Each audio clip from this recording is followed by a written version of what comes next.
We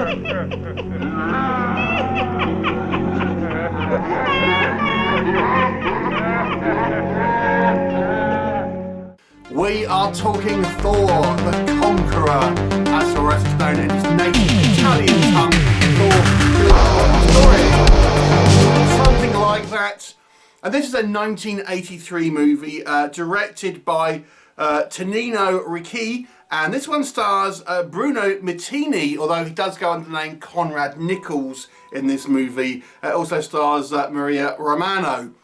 So this is obviously a kind of Conan the Barbarian style movie, obviously coming out from Italy. There was a whole bunch of these kind of like sword and sorcery barbarian style movies made in the wake of Conan, and obviously a lot of them came out of Italy. This one is regarded as not that good, let's be honest with you. It's one I had on VHS, and even back in the good old days of VHS, I have to be honest with you, I wasn't overly keen on this one. But after a rewatch, whilst I am, you know, a middle-aged adult, let's talk about what I think works in it. But first, what is the plot? Okay, so we start the movie where we see Thor getting born with his, you know, parents kind of getting murdered by this kind of warlord, and Thor as a baby takes an arrow to the neck whilst he is a newborn baby. But miraculously he survives and only has a small little scar on his neck when he is an adult. And this follows him on a kind of quest to ultimately kind of get revenge on the barbarians that killed his parents. He is kind of guided by a kind of wizard of sorts who kind of narrates the film as it kind of goes on to us as the audience. He also picks up a kind of, which is initially a kind of female prisoner, but ultimately becomes like his sidekick slash love interest, and lots of battles along the way. So let's discuss. So what worked in this movie is favour. Now, if you want an uncomplicated, a guy going around taking what he wants, including women, killing the bad guys, minimal dialogue, lots of kind of sword fights, this is probably a movie you want to check out, because that's all this movie really is. There's not a lot of plot here, but it is a kind of a simple watch for more uncomplicated times. I have to say, we'll call him Conrad Nichols because that's what he is credited as here. Is you know, he's kind of more a lean figure. He's not the kind of like the muscle-bound Arnold Schwarzenegger type. So he comes across as more of a kind of like an athlete kind of physique, which I think probably is better suited for this kind of style of movie, really, to be honest with you, rather than a kind of a bodybuilder, if we're being, you know, honest about this. And you know, it's there's kind of lots of kind of open world and forestry shots and kind of on location shooting. I mean, this kind of obviously is a fantastical sword and sorcery style movie, but it kind of broadly takes place in a kind of like a Bronze Age kind of style sort of setting. And we have the first discovery of horses and how to ride them and stuff, and everyone's in wonder. And the dialogue, I mean, I've watched the dubbed English version, obviously, but the translation at least is kind of comes across as almost like little more than basic kind of language. You know, people communicate very with basic kind of language, which I guess, again, you know, there's some aspects there you could say were probably more likely at the time, and some of them don't even communicate with the words. It's grunts and kind of like hand movements and stuff. So I guess there is something there that they're trying to be at least a little bit of its age, so to speak. There is a little bit of kind of talk from our kind of narrator character about this wasn't the time of peace, and these people ultimately could never really have peace because it was the society at the time was a little bit too hinged on kind of tribal warfare.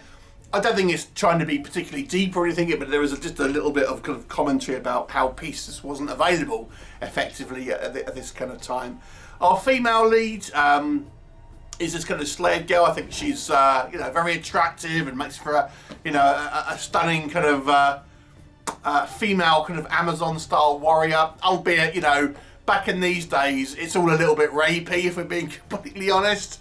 So it feels almost a little weird watching it in 2024 because it's obviously such of its time, and back then, you know, this sort of stuff came out. So it's one of these films where you think, ooh, this wouldn't get made today.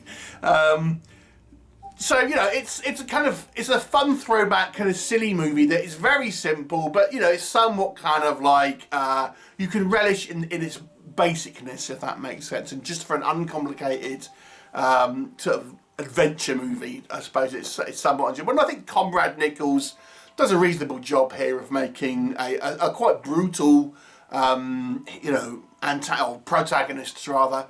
So there it is. What doesn't work? I mean, it's obviously, like I said, it's obviously a movie very much of its time period, and obviously this kind of this Italian kind of style of cinema didn't really put any punches kind of back then. So by today's standards, it feels somewhat of a relic, to be honest.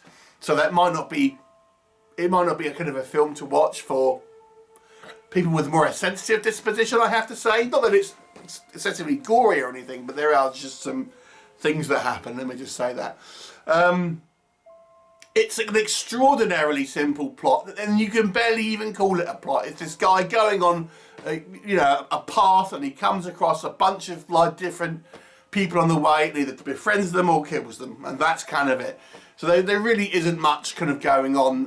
There's not even a huge amount of kind of dialogue, which again, you know, I a bit am forgiving for, because, you know, if we're talking about if it was set in a kind of Bronze Age sort of style setting, there probably wouldn't be lots of kind of in-depth dialogue, let's just kind of be honest. But yeah, it's a very basic film. There's some kind of quite laughable effects, even for 1983. You know, it's a very cheap film. We have this kind of wizard guy who kind of, you know, transforms into an owl, and all we get is a kind of a hard cut with an owl, and then the next scene it's a guy, you know, the puff of smoke or something. And that's basically it. That's the kind of the level of kind of VFX here. The fight scenes are plentiful, but I have to be honest, not particularly kind of exciting. It's really not much in the way of kind of characters at all here. And there are some kind of sillier elements, as I mentioned, the Thor character, when he's literally a newborn baby, he's shot by an arrow from an archer, but all he has is a little scar on his neck. That is it. So it's obviously not too concerned with being a particularly dramatic movie necessarily. It's just a little bit of a silly kind of swashbuckler. I think Conrad Nichols does a reasonable job with what he's got, but he's not given very much, so he doesn't come across as a particularly kind of memorable protagonist, if that makes sense. You know, he's very limited by a, you know, bare bones kind of script and very little kind of character work and stuff. I think he looks okay, but he's not given a hell of a lot to do, to be brutally honest with you. So it's a somewhat forgettable sword and sorcery movie, to be honest. It's a little bit of a kind of like, there are films that have done a better job than this, that have a kind of a similar kind of budget and kind of from a similar sort of time. It has some watchable elements, if you don't mind, a kind of a throwback to the early 80s from Italy. I'll give it a 3 out of 10. I can't honestly say it's a good film, but it's not maybe, it has a certain fan base. Let me kind of put it like that. 3 out of 10. Have you seen it? What did you think of it? Please do let me know, and I look forward to seeing you next time.